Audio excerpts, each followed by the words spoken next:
Salut tout le monde, j'espère que vous allez bien. Allô!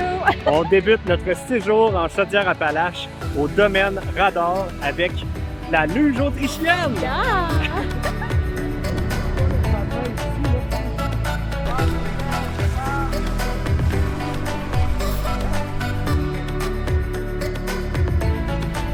C'est parti!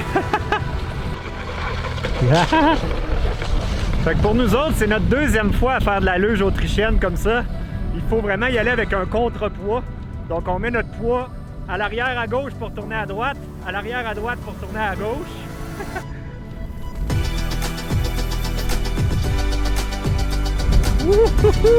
On prend de la vitesse! Oh, c'est drôle! On est en train de rattraper le monde, Val! Êtes-vous correct? Wow, c'est super beau, le soleil est en train de descendre tranquillement avec la neige dans les arbres. C'est magnifique. C'est beau l'hiver au Québec. Ici, au domaine du Radar, il n'y a pas juste la luge autrichienne, on peut faire du ski, de la raquette, de la randonnée pédestre, plein d'activités, mais je pense que le gros hit l'hiver, c'est vraiment la luge autrichienne. Plusieurs types d'hébergements sont disponibles ici, des petits chalets. Il y a même un camping. Puis nous autres, on va justement camper au sommet du mont ce soir, au bunker. Ah, ça, c'est drôle, ça! Pour nous pousser!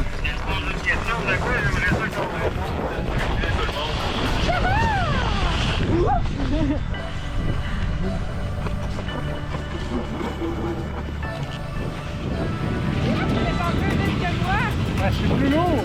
Ah!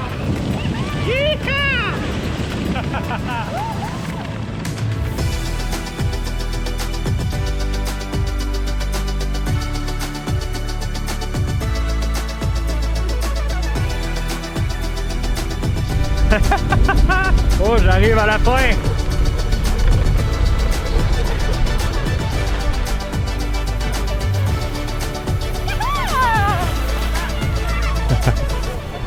Yeah!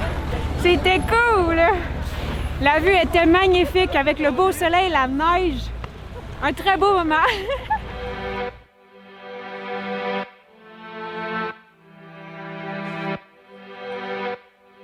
Je suis prête pour une deuxième! La façon que ça fonctionne, c'est qu'on peut faire 4 descentes. On remonte en autobus entre chaque fois. Puis il y a 2 pistes de 2,3 km. Une piste qui est familiale, puis une piste qui est vraiment plus extrême qui s'appelle la Kamikaze. Mais aujourd'hui, on n'aura pas le temps de la faire malheureusement parce qu'ils ont accumulé un petit peu de retard. Fait qu'on va faire juste 2 descentes nous autres aujourd'hui. Mais bien honnêtement, la piste elle va assez vite. Puis c'est quand même pas si facile que ça en a l'air de contrôler notre luge. Fait que dans la familiale, il y en a en masse pour avoir du fun pour des débutants comme nous autres.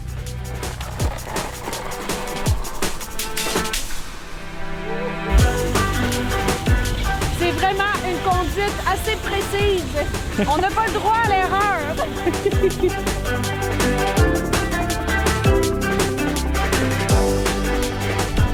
Wow! La deuxième descente avec le soleil couchant, les éoliennes. On a même croisé des wapitis qui sont comme en cage. Mais c'est magnifique! Ah, c'était parfait. On a eu même droit à des animaux à la fin. Les wapitis! Ah, c'est beau, là. Ah, quelle belle activité. C'était parfait. On a vraiment de la chance parce que là, ce soir, on a une permission spéciale pour passer la nuit à bord de notre Lucky Base Camp au sommet du Mont Radar, là où il y a le bunker où les pistes de luge débutaient. En été, c'est permis en tout temps pour le faire. Par contre, l'hiver, ben, étant donné que c'est pas tous les types de véhicules qui peuvent se rendre en haut, ils le permettent pas. Mais là, on a réussi à avoir une permission spéciale parce que vous savez qu'on est bien équipé pour réussir à monter cette côte-là. Fait que ça devrait pas trop être un problème pour nous autres.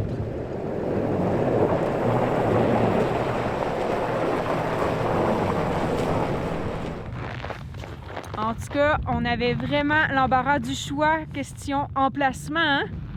C'est grand ici, là. Mais là, on a super hâte à demain parce que c'est là qu'on va pouvoir vous montrer la vue et je crois qu'elle va être incroyable. N'est-ce pas, Monsieur Bond? Bye!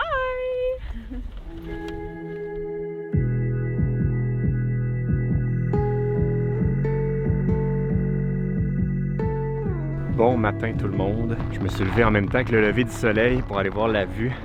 Et juste en ouvrant ma fenêtre ici, j'ai pu apercevoir la vue sur la région et c'est superbe. Dans le fond, je vous montre ça. Ça, c'est la vue que j'avais. Puis en plus, vu que notre lit est en hauteur, j'avais une vue encore plus belle. C'est vraiment magnifique. On voit toutes les éoliennes qu'il y a partout dans la région. Le lever du soleil amenait des couleurs magnifiques. Puis, on peut voir vraiment au loin. C'est drôle parce qu'ils ont mis un petit carré. Mais on peut voir Québec vraiment au loin là-bas. Puis ça fait vraiment un effet qui est magnifique au sommet de la montagne comme ça. Avec le méga bunker juste en arrière. Ça donne vraiment un look particulier à cette montagne-là. Puis, c'est pas pour rien que ça s'appelle le Mont Radar. Il y a toute une grande histoire en arrière de tout ça. En 1953, ils ont construit ce gros radar-là. En fait, là, le radar n'est plus là, mais ça, c'est la structure du radar qui était juste en dessous, qui servait à protéger, puis en fait, à surveiller la région des Russes. Le Canada et les États-Unis, à cette époque-là, craignaient une invasion russe. Donc, en 1953, ils ont investi 5 millions de dollars pour construire cette station de radar-là, qui est juste ici à Saint-Sylvestre. Puis pourquoi cette montagne-là? En fait, c'était la plus haute dans la région, en fait, à plus de 100 000 à la ronde, une montagne de 2225 pieds qui permettait au radar de surveiller sur une très grande distance. Mais là, ce matin, je viens juste d'apercevoir quelqu'un entrer dans le bunker. Fait que je vais aller voir si je suis capable d'aller filmer ça puis de vous montrer ça a l'air de quoi à l'intérieur du bunker.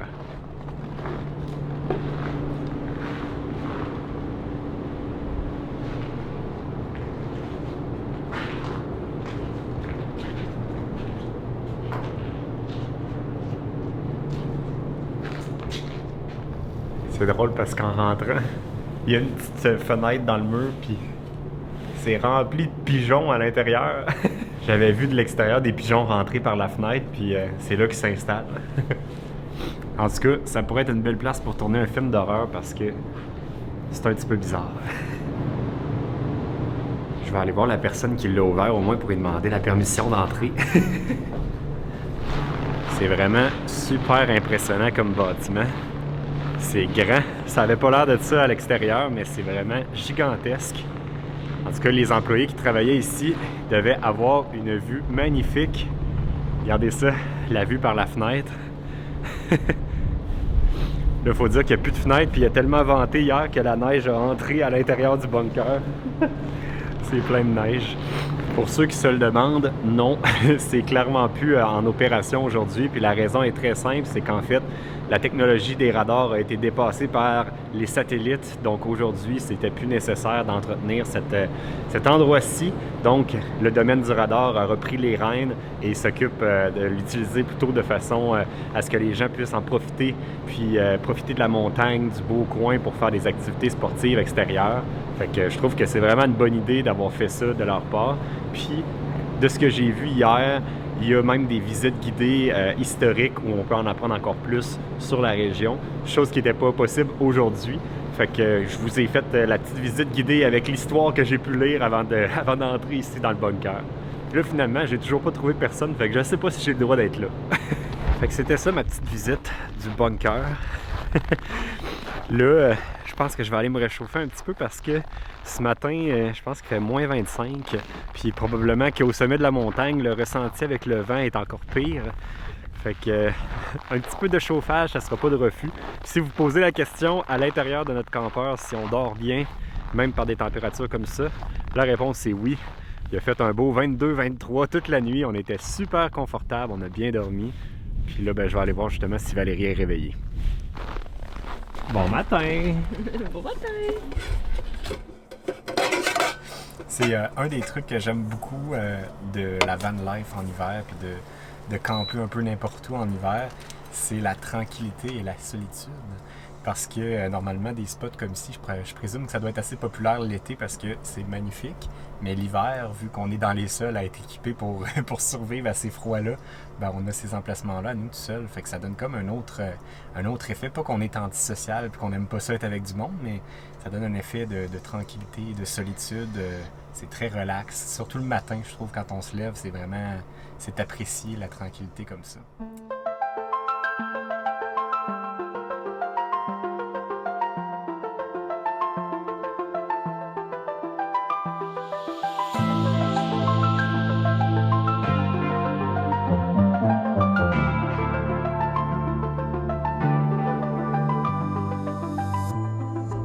on quitte le domaine du radar et là, on reprend la route en direction du Massif du Sud. Puis on s'en va faire une activité que Alexandre et moi, on n'a jamais fait et en tout cas pour ma part, j'ai super hâte. Mais moi, j'ai un petit bémol parce que j'ai vu plein de vidéos de monde qui se plantent à faire cette activité-là. Ben non! Mais quand ils disent que quand ils se plantent, ça fait pas mal. Ouais, en tout cas, j'espère.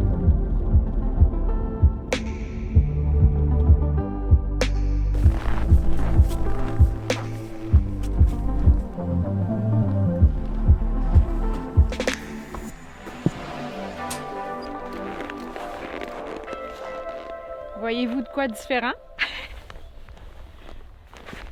Un fat bike! Fait que là, les gageures sont commencées. Qui entre Alex et Val va tomber pour la première fois et surtout combien de fois? Moi, au contraire, j'ai l'impression qu'on va vraiment bien gérer ça puis qu'on va même pas tomber parce qu'après tout, c'est du vélo puis le vélo, ça se perd pas. Oh, j'aime que tu sois positif, Al.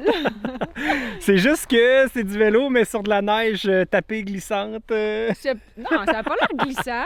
Allez, on y va! Go, go, go! On y va à pied quand même!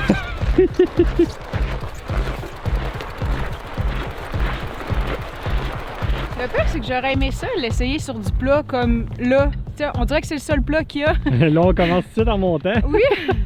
Mais écoute, si c'est ça qu'il faut faire, let's go!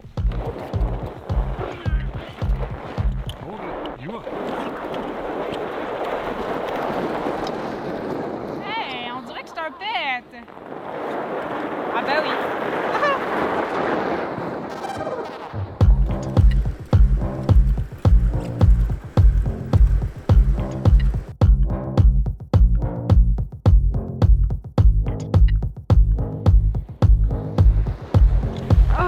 C'est tellement le fun pour vrai.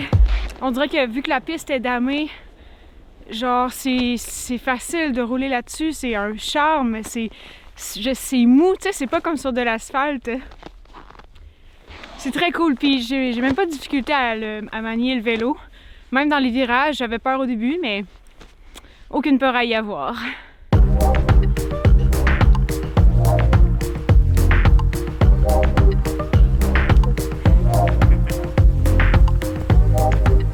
Moi, à date, ça va super bien. On dirait que j'ai fait ça toute ma vie. Non, mais pour vrai, c'est vraiment facile, c'est intuitif.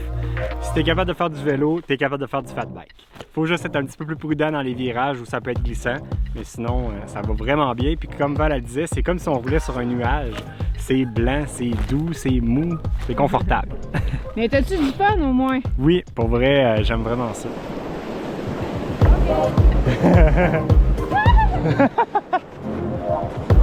Ah, ne pas conduire sur les rebords parce qu'on prend le clos. C'est mou.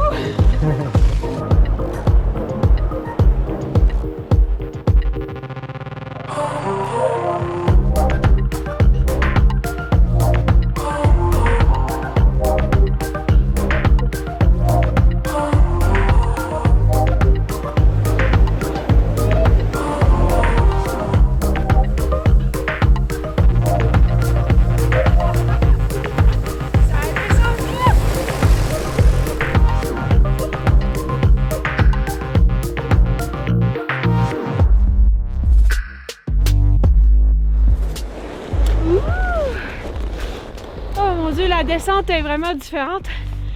On a un peu moins chaud hein, en descendant, on a tout le vent. J'ai le visage gelé. Ouh, mais c'est tellement agréable. Jusqu'à présent, j'ai pas assez proche de tomber. À part quand on est vraiment sur les côtés, puis là la neige est molle. Mais même les freins, ça se passe super bien. C'est cool. En fait, je pense qu'il y a juste moi qui a tombé, mais comme tu dis, c'est juste sur les petits rebords parce qu'on a tendance à penser que parce qu'ils ont damé, que c'est dur partout, mais aussitôt qu'on arrive sur le rebord, c'est mou. Fait que quand j'arrêtais puis je déposais mon pied, ben il y avait comme pas de soutien puis je partais dans le ravin. Ben heureusement, c'est pas un gros ravin. Fait que aucune blessure, tout a bien été. Puis moi aussi, j'ai bien aimé l'expérience. Puis c'est plate que ça prenne autant de place des vélos de même, mais ça serait vraiment cool d'avoir ça avec nous tout le temps. Mais on va en profiter aux endroits qui en louent comme ici.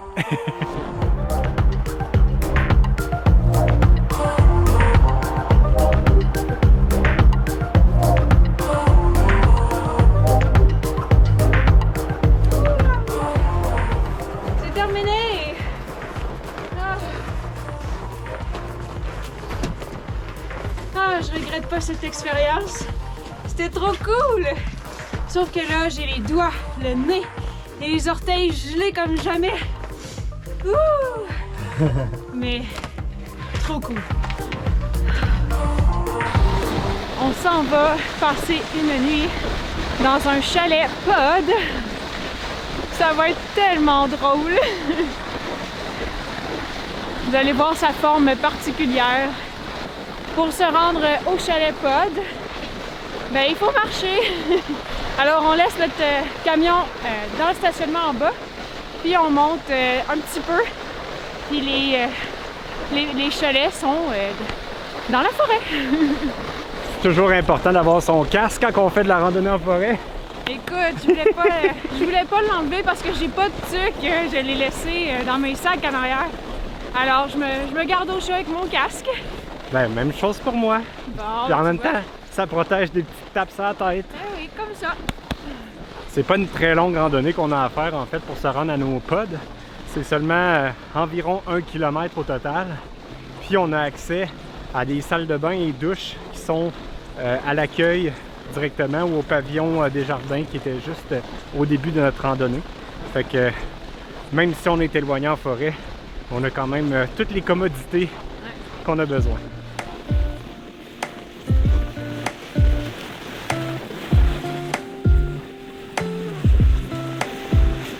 On arrive actuellement dans le secteur des pods. Nous, on a le Saint-Philémon. Oh, il est là! Il est juste là.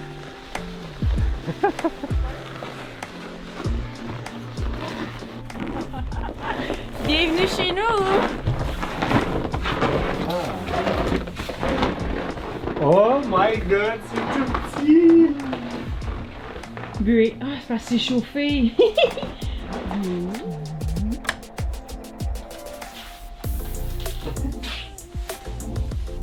C'est comme un module de cuisine intégré au complet. Ça, c'est la vue qu'on a dans le lit. C'est quand même pas banal. On se croirait vraiment dormir dans la forêt, mais au moins on est au chaud. C'était vraiment super le fun comme petit séjour.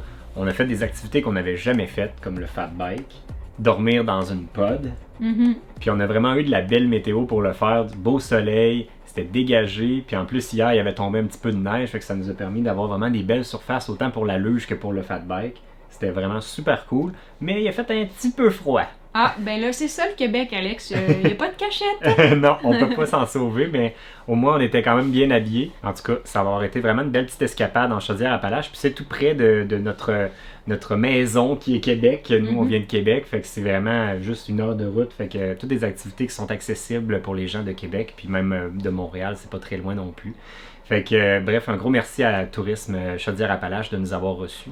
Nous autres, je pense que ça va être le moment du repos, parce que c'était quand même pas des activités de tout repos. Fait que là, on va être rendu là dans notre petit pod confortable. Fait que nous, on complète l'épisode, on se dit à la prochaine. Bye tout le monde!